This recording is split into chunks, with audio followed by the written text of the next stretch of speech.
In that vein, I want you to think for a little bit. It's around Christmas. It's the time of gifts and getting all those things. But so many of the gifts that we get are just kind of like, really, that we like them, they're exciting, but they're really not that life-changing. I want you to think throughout your life, what is the time when you received a life-changing gift?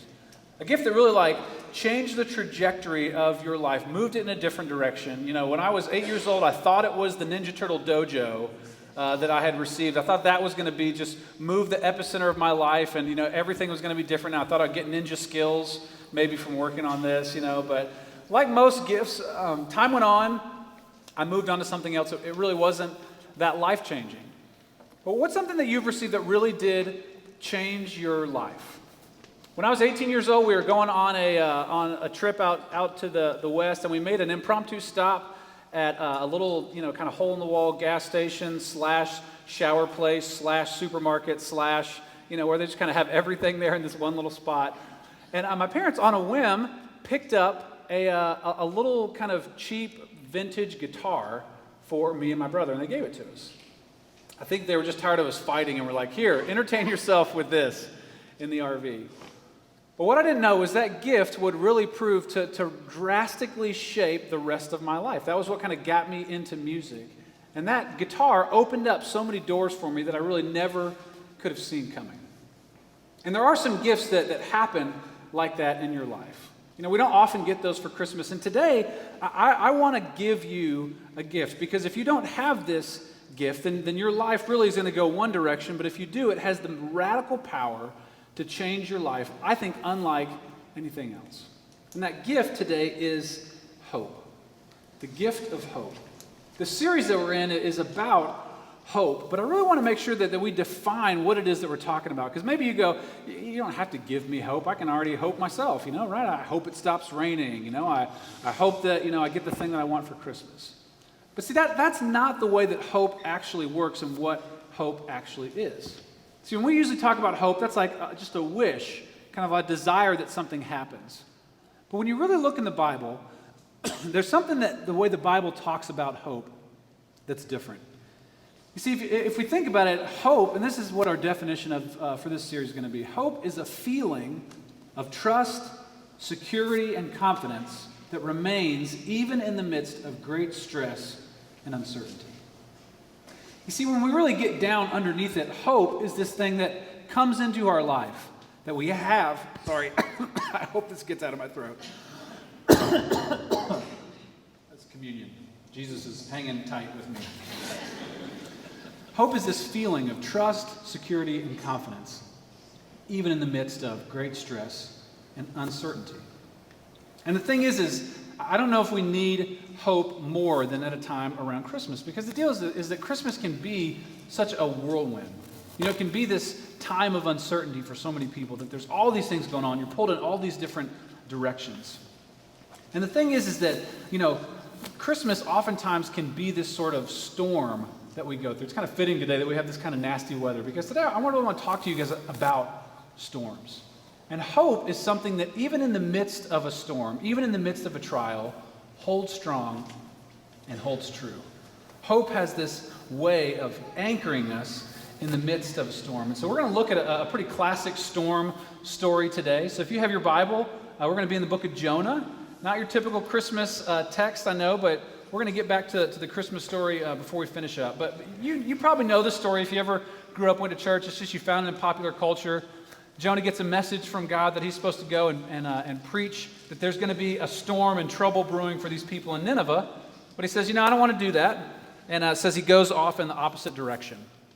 So in response to this, it just says in Jonah 1:4-5, says, Then the Lord sent a great wind on the sea, and there was such a violent storm arose that the ship threatened to break up. All the sailors were afraid, and each cried out to his own God, and they threw the cargo into the sea to lighten the ship. So in this little passage we really see two things that happen really quickly in the midst of storms, and as you're trying to figure out what hope is. So storms have this amazing power to reveal insecurity in us that's there, but also they can bring clarity unlike everything else. So the first thing, they kind of reveal insecurity, because when there's a storm in our life, we do what these guys in the text do. It says that they all kind of cried out to their own God.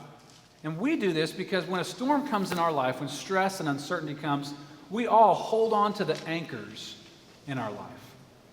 So when stress and insecurity hits, we all go through this process where we kind of reach for the things that feel the most secure. We reach for the things that anchor us, that give us comfort, that give us security. And these are kind of like our comfort objects. It's easy to spot this like in children. Remember when your kids are going to bed, they have like the blankie that they go to bed with, and if they don't go to bed with, like they scream bloody murder for all night. And you're like, here's another blanket. It's exactly the same. They're like, no, it smells different. You're like, come on, oh my goodness. So it just creates all this stress. But for adults, we go, I don't have a blankie that I have to go to sleep with, right? But if you're honest, there are these things that if they're in our life, we feel okay, we feel comfortable, we feel secure. But if they're not, we start to feel insecure. And the way that the Bible kind of talks about these is that these things function like idols in our life. These guys that were on the ship, they would have probably each had a little object, a token, a god that they would pray to. Something that was maybe carved out of wood or ivory. And it was a tangible physical thing that they could hold on to, and it was a communication with the divine. And we don't kind of do this in our life, right? I don't know, did anybody bring their pocket idol? You know, probably not, right? But we have other things that we hold on to and that give us security. These are our anchors in life. So I want you to kind of just ask yourself that question today. What are my anchors?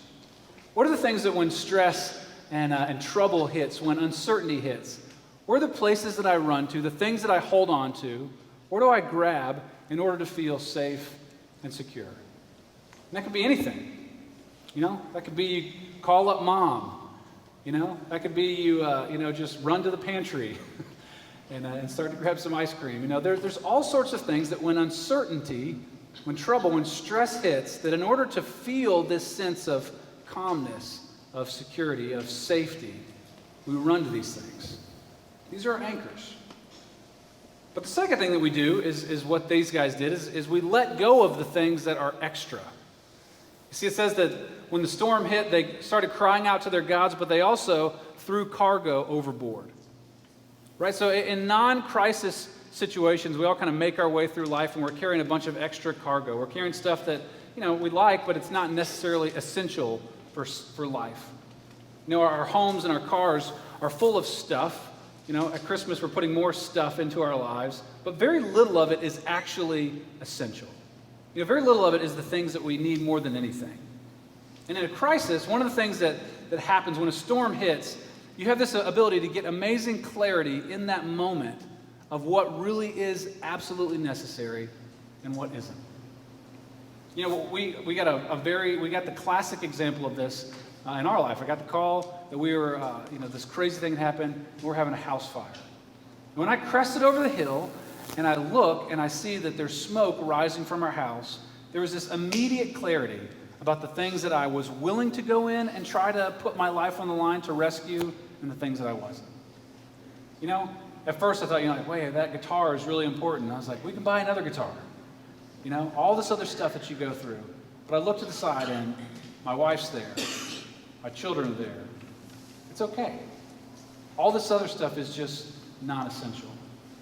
And see, in a storm, we don't want to go through these stressful times, but we have this ability in stress to then really focus and clarify and say, is this necessary? Is this the thing that I need? So the deal is that I want you to think about is that all of us, have kind of gone through, whether you've, I doubt you've been on a ship that's, gone through some crazy storm or something, but everybody goes through these times of uncertainty. And we've all had that feeling that's like, man, I'm sinking. I'm drowning. I don't know what I'm going to do right now. I feel like I'm out of control. And the question is there a way to kind of go through these storms of life and not freak out? Is there a way to go through stress and trials? Is there a way to go when the bills aren't adding up or a sickness comes out of nowhere and to still hold on to peace and presence and maybe even rest in the midst of this? There's a story in the New Testament where the disciples are on a boat with Jesus and all of a sudden, this massive storm comes up and they're freaking out, they're bailing water, they're in that place that so many of us get. And Jesus is asleep in the middle of it. He's just resting. He's totally calm. And there's this fascinating link between Jesus and Jonah that kind of goes on. Because we find that the same thing's kind of happening with Jonah. It says in verse 5, Jonah had gone below deck where he lay down and he had fallen into a deep sleep. Now, the word that they use for a deep sleep isn't almost like he was just kind of resting. It's the same word that they use in Genesis when Adam has to have surgery done on him to kind of take Eve out of his rib. And it's almost like he's under anesthesia. He's in a hypnotic, deep sleep. And the thing that we find is that it's almost like Jonah isn't here because he's full of such confidence and trust in God. It's like he's so tapped out of reality that he's not even aware of what's happening. You know those people who, like, in the midst of trouble and stress, maybe even that they're causing, still don't seem affected by it and don't seem to be aware of all the trouble they're causing? It's because they're literally like the eye of the hurricane. It's like there's all this stuff going along, but they don't still seem to realize what's going on. And this is who Jonah is. He's like the eye of the storm. And the captain comes down and he says to Jonah, "What do you mean, you sleeper? Arise, call out to your God. Perhaps that God will give a thought to us that we may not perish." He comes down, he shakes Jonah awake. He says, "Hey, wake up, man. Come on, we're dying out here. At least help us. At least call on your God and see if maybe he can save us." You see, what this captain is getting into is something that, if we're honest, that all of us can kind of get into when we experience stress.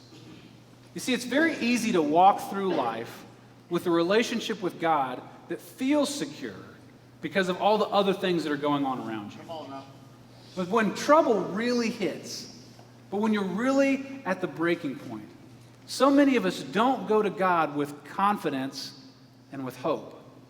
We go to him with insecurity. We go just like this captain says, that we're like, "Hey, listen, call out to God. I don't know, maybe he'll help. Is it going to work? I don't know." And you're going through your mental list and you're like, "Well, God, I really need a break right now. But I know I haven't read my Bible enough, and I know I haven't done this enough." See, it's easy for this kind of core insecurity to be there in the middle of our relationship with God, that when trouble really hits, we're in this exact same place. And the Bible says that this is kind of what happens of how you discover if there's idolatry in your life, if there's this fake God, if there's a fake relationship that's at the center of what you're doing. Because there's almost this delusion that you have to participate in. To tell yourself, "Yeah, me and God are fine. We're cool. I go to church. I do all this stuff." But when trouble really hits, when the storm comes and you're in the middle of it, all of a sudden, deep inside, you feel this very real insecurity. And you go, "Can I really trust God? Is God really there for me? Is he something that I can lean on? Is he something that I can trust in? Do I really have hope?" See, like I said, hope is this feeling of deep trust, security, and confidence, even in life's most difficult circumstances. And if you're honest today, I think it's very easy for us to just say, to try to go through life in a way that never experiences storms, as opposed to having this deep hope that the Bible really wants us to get. You see, in Isaiah 44, there's this really long kind of meditation about how idols don't work. And he kind of, the prophet takes this thing, he's like, there's this guy, and he has some pieces of wood, and with half of the wood, he cuts it and makes a fire and kind of grills some food on it, and with the other half, he carves it into an idol, and then he bows down and worships it.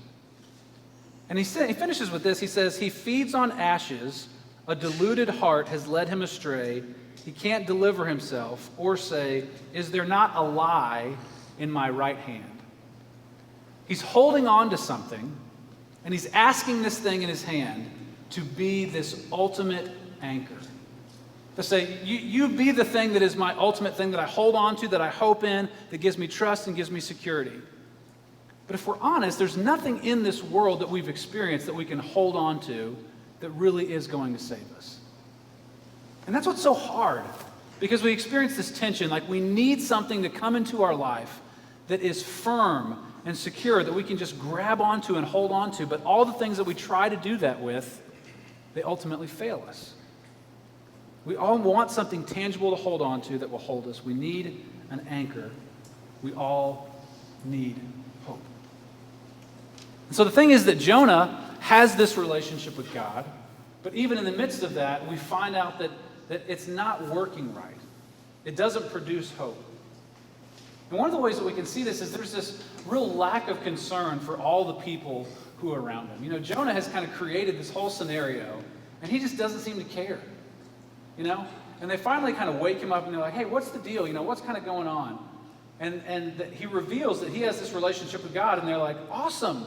So he's like, I follow God who made the wind and the seas, but I'm running away from him because I think I can kind of get away. They're like, great, way to go, buddy. And here he has a chance to repent and go, you know what? I'm trying to run away from like the God of the universe. This is not a good plan. But he doesn't do it. Instead of putting these guys' lives in danger, he just flip-flops the other way and says, you know what? God probably doesn't care about me anyway. Just throw me into the sea. Just get rid of me, and I'm sure all the problems will go away. And what I want you to see here is that the root of Jonah's problem isn't just that he was running away from God, isn't that he was just disobeying. It's that at the heart of his relationship with God, there was this insecurity. He was saying, I don't really know that God cares about me. I don't really know that God's concerned. I know that God's mad because I disobeyed him, but there's not this confidence that says, you know what, if I follow him and obey, God's going to relent and he's going to work this out. So he tries to just do what he's always done. He runs away from the problem, says, throw me overboard. And I want you to do a second, close your eyes and just visualize yourself, put yourself in Jonah's place. Okay, close your eyes, and you've been thrown overboard, and the water starts to sink over you. You're in these heavy clothes, and you're sinking down, and you realize that this is it. You realize this is the moment that you've been trying to run away from your entire life. And all the troubles and all the stress and all the worries and all those things, they're gone, but this is the end. This is the end of your life. Jonah prays a prayer and kind of says a poem that goes like this. It says, the waters closed in over me to take my life. The deep surrounded me. Weeds were wrapped around my head at the roots of the mountain. I went down to the land whose bars close upon me forever. Yet you brought me up from the pit, O Lord. When my life was fainting away, I remembered the Lord. My prayer came to you into your holy temple. Because what happens, this fish comes in the middle of the sea. It amazingly swallows him up, and all of a sudden he's in a place of safety again. He was brought right to the brink, and he realized that he had nothing, that he had no power to save himself, and then he experiences this comfort. And I want you to look at this final line that he says. In his prayer he said, those who pay regard to vain idols forsake their hope of steadfast love. See, Jonah was running and running and running, trying to escape the storm, trying to escape the stress, trying to escape the conflict. But in the middle of that, God wanted to show him something. God wanted to show him that at his lowest point, when he could do nothing to save himself, when he had no way to make this work out, that there was still a God out there who wasn't a vain idol, who wasn't a block of wood, who wasn't something that had been created, but that there was a steadfast love that was at the foundation of everything. And Jonah finally found that. Now, unfortunately, if you read the rest of the book of Jonah, he still has a lot of problems. He got a picture of it, though. In the belly of the whale, he found out that, man, God really is, he cares about me. He loves me. His big problem, though, was his insecurity. And remember, like I said, this insecurity of not knowing who God was sent out shockwaves all around him and affected all the people around him. And in the Christmas story, there's a very similar character that we often like to skip over and ignore. You see, in the Christmas story, we have this in the highest, supposedly the most secure seat of power, in the kingship. We have this man who we find out at his core is deeply insecure. So when the wise men, like Shelby talked about last week, come and announce and say, where's the one who's been born king of the Jews? King Herod was deeply disturbed. It says when King Herod heard this, he was disturbed, and all Jerusalem with him. all of a sudden this news triggers this insecurity in him. What do you mean, born king of the Jews? I'm the king. I've been working my entire life to secure this position. You know, we can imagine a much more healthy and emotionally secure Herod who would have said, you know, I've had a good run. It's been a long time, you know, I've been here for a good couple years, and it's time for me to pass the torch, and we've all been waiting for this Messiah, and I'll just step aside and make room for him. That often doesn't happen with powerful people, because his power and his security had become his hope. It was his anchor.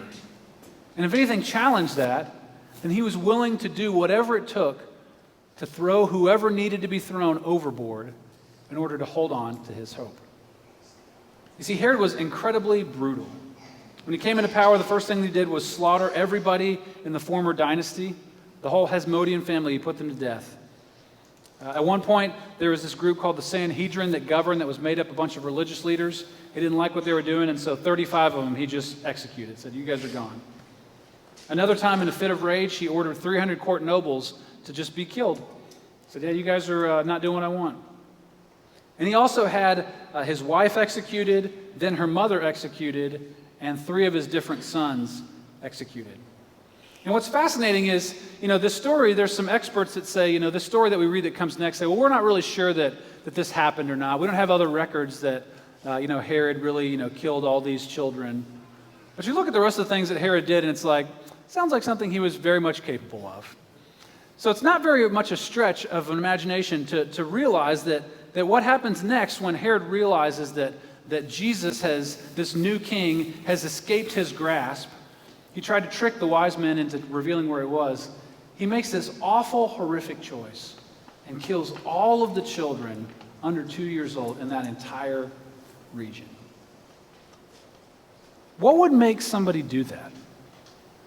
What is it that would make somebody have such a callous disregard for life?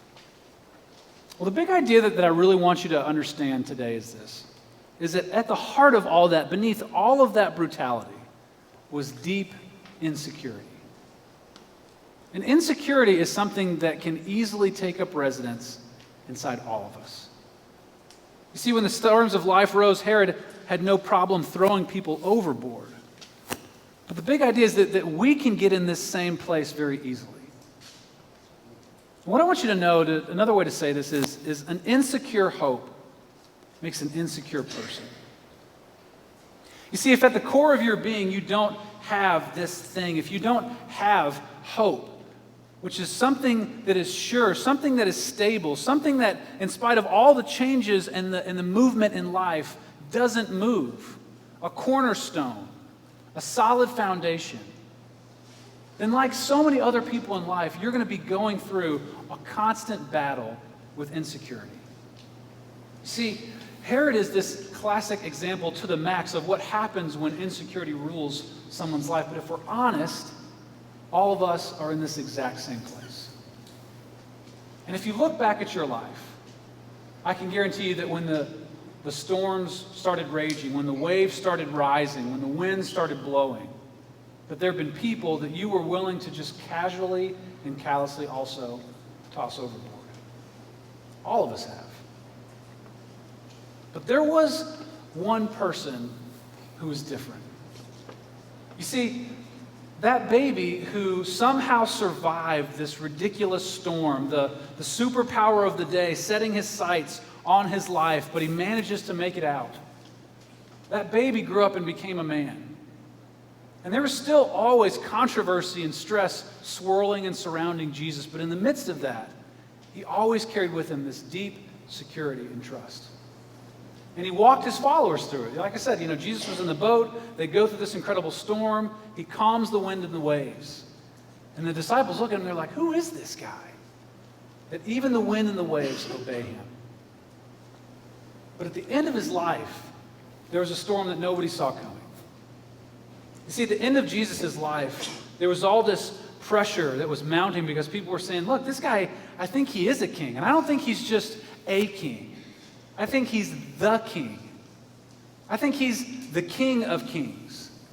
The one who is supposed to be in charge of everything. The one who has the ability to stand secure in the midst of all the stresses of life. But the problem was he didn't look the way that we wanted to. He didn't act the way that we needed him to. See, we're so used to kings using all their power to secure their throne and throwing people under the bus. And Jesus refused to do it. Jesus' followers are mounting and saying, all right, Jesus, this is the time. This is the place to go. This is the time that you need to, break out the arms and just make this all happen. But Jesus wouldn't do it. And what happened was when that stress mounted, and everybody was like, something's got to change. Something's got to happen to make this all go away. He said, let's throw this Jesus guy overboard. Let's get rid of him. I want something that I can hold on to, something that makes sense to me. And if we're honest, all of us have done that at some point in our life. But what happened is when Jesus was thrown out of the boat, when Jesus was put into the grave, he went down into that deep, dark sea of death that none of us are sure what's at the bottom of. He was cast aside, but down there, he found what is the foundation. The never-ending, steadfast love of God his Father. And there he hooked on like an anchor. And typically when we throw our anchor over the side, we don't get to kind of communicate with us. But we receive this message back through the resurrection that there is and always will be a solid, firm foundation. The writer of Hebrews says this: we have this as a sure and steadfast anchor of the soul, a hope that enters into the inner place behind the curtain where Jesus has gone as a forerunner on our behalf. Friends, there's not another hope that you can have in your life. And this is my challenge to you. If you've been a believer your entire life, if you're not even sure what you believe, ask yourself the question today: is Jesus Christ my anchor? Does he anchor my soul? Is he the hope of my life? Because anything else that you put in there, if it's your job, if it's your family, if it's your marriage, if it's your success, whatever you try to put into that spot, if that's your anchor, I promise you it's going to fail you. A storm's going to come that's going to blow that boat of your life, and it's going to give way. And then you'll be drifting. But today, you can attach your life and your hope, hold on to Jesus Christ, who went through to the other side, grabbed onto what's unchangeable, and offers to hold us in the midst of the storm. He's the King of Kings, and he's the Lord of Lords. Let me pray for us, and we're going to finish with one more song. Jesus, we thank you that, God, there's so much that moves, and there's so much that changes, and there's so much that's shifting.